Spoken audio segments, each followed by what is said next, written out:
This YouTube channel does not promote any violent, harmful, or illegal activities. All content provided by this channel is meant for an educational purpose only.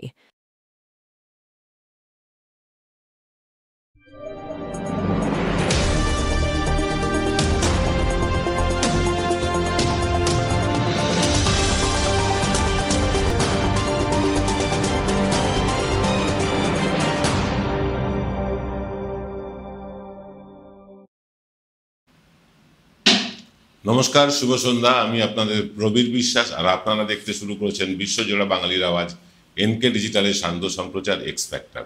আজকে open forum আনা গেল না, আজকে আমাদের একটু technical সমস্যা আছে, phone নেওয়া যাবে না, তাই ওপেন ফোরামের বদলে আজকে আমরা এক্স ফ্যাক্টরই এনেছি। দেখুন, আপনারা হেডলাইন দেখলেন বা থাম্বনেল দেখলেন, টাইটেল দেখলেন যে বিজেপির টু ইডিয়েটস, দুটো ইডিয়েটের কথা বলেছি আমরা। কিন্তু বিজেপিতে কি ইডিয়েটসের অভাব আছে? যারা বলেন গ্যাসের নর্দমার গ্যাস থেকে চা তৈরি হওয়া দেখেছেন, যারা ছোটবেলায় কুমির ছানা নিয়েছে বাড়িতে নিয়ে এসে খেলা করতেন, যারা গণেশের কাটা মুন্ডুকে প্লাস্টিক সার্জারি বলে চালাতেন, যারা মেঘের আড়ালে প্লেন গেলে র্যাডার ধরতে পারবে না এমন প্রবক্তা, তাদেরকে ইডিয়েট বলবেন না? বলবেন না যারা হিন্দু হয়েও বলে যে জগন্নাথ মন্দিরে পা দেব না, তারা ইডিয়েট নয়? বিজেপিতে ইডিয়েটের কোনো অভাব নেই, ছড়াছড়ি, যেদিকে দেখবেন ছড়াছড়ি, হাঁস অক্সিজেন ছাড়ে, এইরকম ইডিয়েটও আপনি বিজেপিতে দেখবেন। এরকম অসংখ্য ইডিয়েট আছে, যারা ইচ্ছে করে বলে নাকি মানুষকে ইডিয়েট বানানোর জন্য বলে আমি জানি না, কিন্তু এটা জানি বিজেপিতে অন্তত ইডিয়েটসের কোনো কম নেই, ভুরি ভুরি ইডিয়েটস।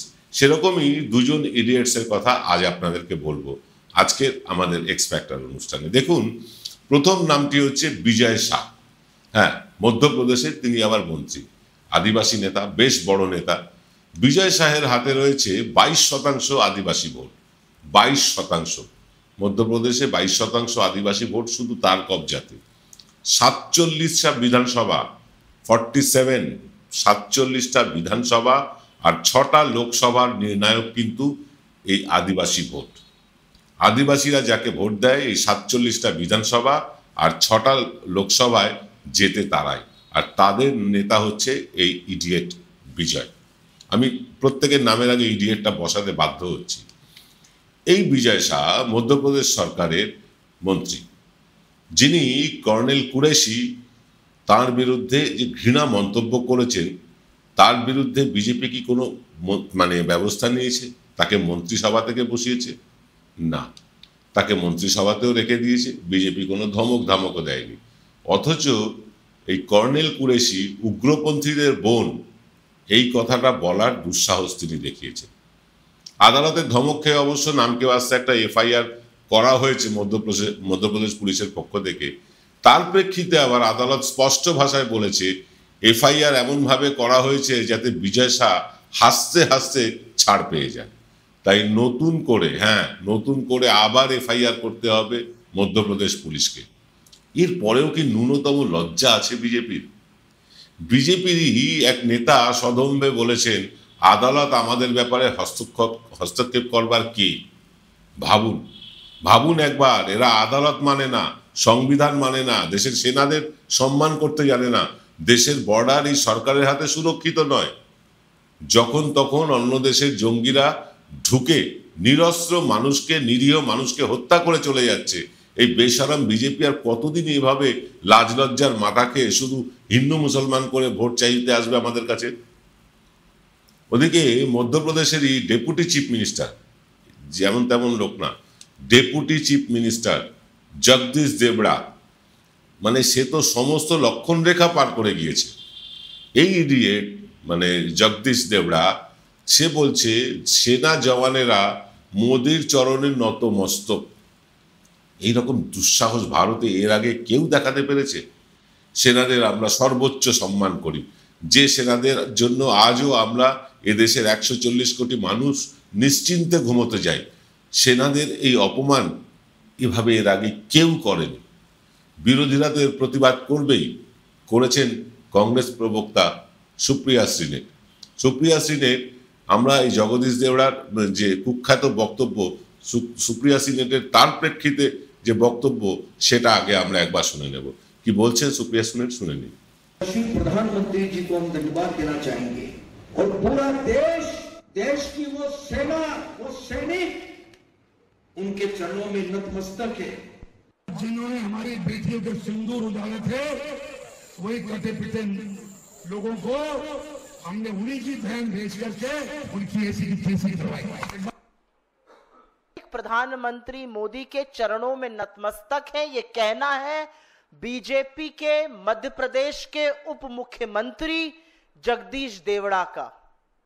और उसके बाद तो आपने सुना ही, जो बीजेपी के दूसरे शिरोमणि हैं मध्य प्रदेश के ही मंत्री विजय शाह, उनकी घिनौनी बात कर्नल सोफिया कुरैशी को सुनकर पूरा देश आज भी स्तब्ध है। और उसके बारे में हाईकोर्ट ने क्या कहा उसको साझा कर देती हूं। लेकिन सेना और सैनिक किसी के चरणों में नतमस्तक है, यह बात हिंदुस्तान का कोई व्यक्ति कही ही नहीं सकता है। जिस सेना के शौर्य और पराक्रम के आगे पूरा देश नतमस्तक है, जो सेना हमारी सरहद से लेकर हमारी भूभागीय अखंडता, हम सबकी सुरक्षा सुनिश्चित करती है, जो जब जब देश पर संकट आता है, इस बार भी जब पहलगाम का आतंकी हमला हुआ तो दुश्मन को नाकों चने चबवाने का काम जो सेना करती है, जिसने पाकिस्तान में घुसकर आतंकी कैंप निस्तो नाबूद किए, जिसने पाकिस्तान की रूह कपा दी, उस सेना के लिए कहना कि वो सेना किसी के चरणों में नतमस्तक है। শুনলেন সুপ্রিয়া সিনেটের কথা। আমরা 100% একমত তার বক্তব্যের সাথে। সেনাদেরকে নিয়ে এরকম ঘৃণ্য বক্তব্য, এরকম নোংরা বক্তব্য, এরকম কুরুচিপূর্ণ বক্তব্য এর আগে ভারতবর্ষে কাউকে বলতে শোনা যায়নি। কাউকে না, কোনো দলের নেতাকে না। বিজেপির পক্ষে এটা সম্ভব, কারণ বিজেপি দলটাই ইডিয়েটসদের দল, বিজেপি দলটাই মূর্খদের দল। তারা সংবিধান মানে না, তারা সেনা মানে না, আইন আদালত মানে না, ক্ষমতার দম্ভে বলিয়ান হয়ে যা খুশি তাই বলা যায়, যেমন খুশি তেমন বলা যায়। এর তীব্র প্রতিবাদ উঠেছে সারা দেশ জুড়ে। বিজেপির এই দুই নেতার বক্তব্যে সারা দেশ উত্তাল সেনাদের এই অপমানের বিরুদ্ধে। এরপরেও বিজেপি এই দুই নেতাকে বহিষ্কার করেনি। তার মানে বিজেপি এই দুই নেতার বক্তব্যকে এন্ডোর্স করছে, আর দিলীপ ঘোষের দীঘায় জগন্নাথ ধাম যাওয়াকে এন্ডোর্স করছে না। একদম ক্লিয়ার, একদম ক্লিয়ার। বিজেপি না হিন্দুদের না দেশপ্রেমের লেশ মাত্র আছে তাদের মধ্যে। জগদীশ দেবরা এর পরেও সাফাই দিতে গিয়ে বলছেন তিনি এসব বলেননি, মিডিয়া তার বক্তব্য বিকৃত করেছে। আরো একবার দেখুন জগদীশ দেবরার বক্তব্য, তারপর আসছি বিকৃত করা মিডিয়াকে যে দোহাই দেওয়া, মিডিয়ার নামে দোষ চাপানো, সেটা কতদূর সত্যি সেটাও আমরা একবার প্রমাণ করব। শুনে নিন জগদীশ দেবরা কি বলেছিলেন। और यशस्वी प्रधानमंत्री जी को हम धन्यवाद देना चाहेंगे और पूरा देश की वो सेना, वो सैनिक उनके चरणों में नतमस्तक है।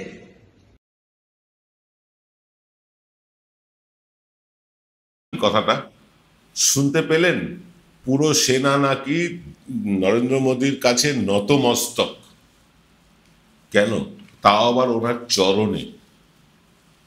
মানে আমাদের প্রধানমন্ত্রী তিনি আর এক ইডিয়েট, সেই ইডিয়েটের চরণে নতমস্তক হবে আমাদের দেশের সেনারা।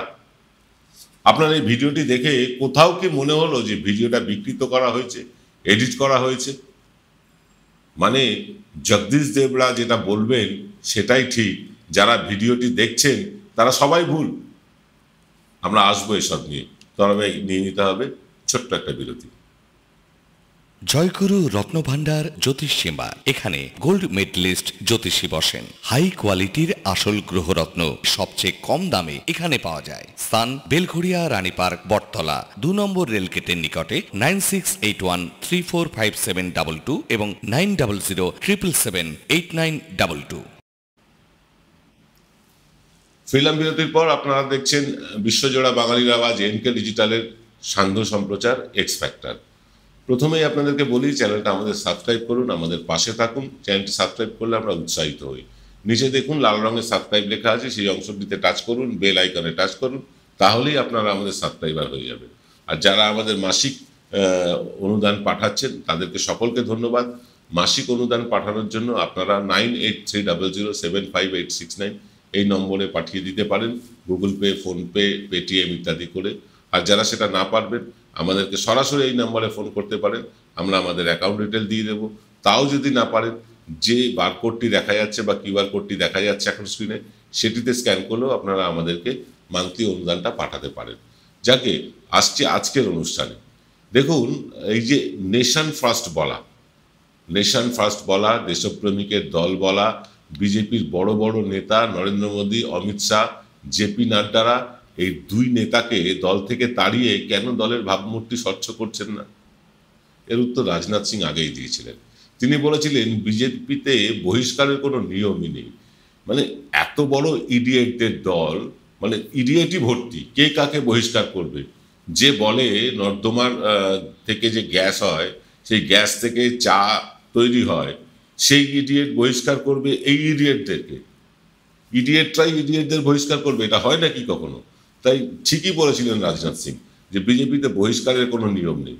অর্থাৎ বিজেপিতে থাকলে হিন্দু বিরোধী অবস্থান নেওয়া যায়, বিজেপিতে থাকলে সেনা বিরোধী মন্তব্য করা যায়, তাতে কারুর কিচ্ছু এসে যায় না। এর আগে আপনারা মনে করে দেখুন ব্রিজভূষণ শরণ সিংয়ের কথা।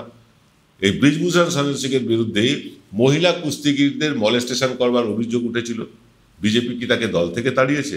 আরে তাড়ানো দূরে থাক, অজিত পাওয়ার, শুভেন্দু অধিকারী, হিমন্ত বিশ্ব শর্মা, বিজেপি একদিন এদেরকে দুর্নীতি পরায়ণ বলে মানে তাদেরকে গালমন্দ করেছিল। তারপর জামাই আদর করে নিজেদের কোলে এনে বসিয়েছে।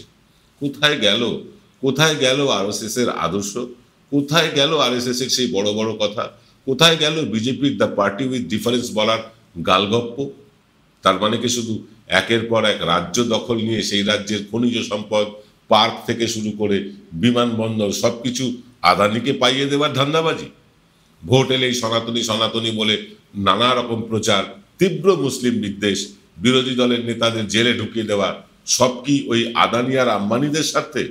দেশের মানুষের নিরাপত্তা, দেশের সার্বভৌমত্ব, সেনার সম্মান, এসবের কি কোনো মূল্য নেই বিজেপি আর আরএসএস এর কাছে? দেশের মানুষ কি শুধু মানে ট্যাক্সি দিয়ে যাবে? তার বিনিময়ে একটা ভালো হাসপাতাল পাবে না, একটা আইআইটি পাবে না? লাক্সারি ট্রেনের সংখ্যা বাড়িয়ে দেওয়া হচ্ছে, মধ্যবিত্তের জন্য ট্রেন কমিয়ে দেওয়া হচ্ছে। এটাই কি সরকারের একমাত্র কাজ? আমরা প্রশ্নগুলো রেখে গেলাম, উত্তর তো দেবেন আপনারা। আজ এই পর্যন্ত, দেখা হবে আগামী পরশু সকালবেলা প্রসূনগুপ্ত আসবেন তার প্রসূনের পাঁচ নিয়ে। সকলে ভালো থাকবেন, শুভরাত্রি।